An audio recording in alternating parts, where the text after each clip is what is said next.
آج کی کہانی کا نام ہے قلم کا سفر، ڈاکٹر نریش۔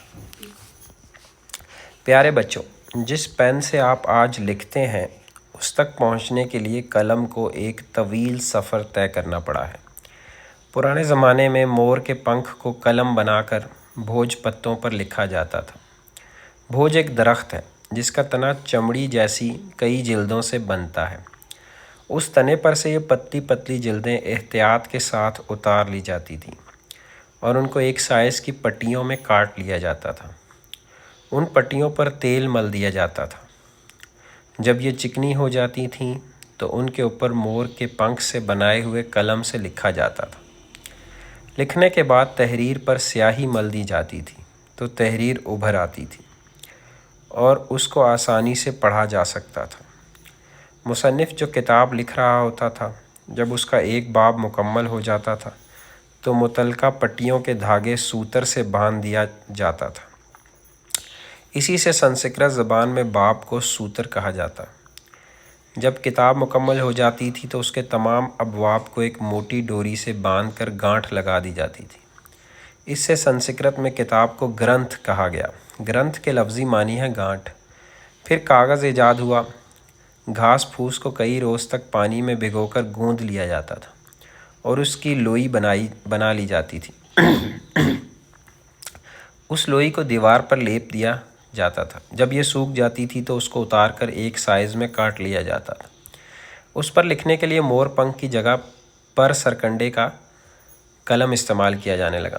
لکھنے کے لیے روشنائی ایجاد کی گئی۔ اخروٹ کے چھلکے کو جلا کر اس میں سرسوں کا تیل ملا دیا جاتا تھا اور سیاہ روشنائی تیار ہو جاتی تھی۔ اسی لیے آج تک لوگ روشنائی کو سیاہی کہتے ہیں۔ سرکنڈے کے قلم میں قط لگانا بھی ایک ہنر تھا۔ قلم کا قط صحیح ہو تو تحریر خوشخط ہو جاتی ہے۔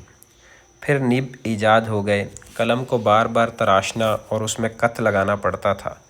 نب کو تراشنے یا اس میں قط لگانے کی ضرورت نہیں تھی۔ دونوں صورتوں میں بار بار دوات میں سے روشنائی لینا پڑتی تھی، جس کی مشقت سے بچنے کے لیے فاؤنٹین پین ایجاد کیا گیا۔ پلاسٹک کے اس پین میں انجیکشن کی طرح روشنائی بھر لی جاتی تھی اور یہ دیر تک چلتا تھا۔ اس کو بار بار دوات میں نہیں ڈبونا پڑتا تھا۔ لوگوں کو دوسرے تیسرے روز یا ہر ہفتے پین میں روشنائی بھرنا بھی مشقت کا کام ہو رہا تھا، اس لیے بال پین ایجاد کیا گیا۔ اس میں روشنائی نہیں بھرنا پڑتی تھی۔ گاڑی روشنائی کی ایک پتلی سی پائپ اس کی ٹپ سے جڑی ہوتی تھی۔ نب کی جگہ پر ٹپ نے آ کر خوش خطی کا معاملہ ہی ختم کر دیا۔ نب کئی قسم کے ہوا کرتے تھے۔ ان میں قط بنے ہوئے ہوتے تھے جو مختلف تحریروں کے لیے مختلف طرح کے ہوتے تھے۔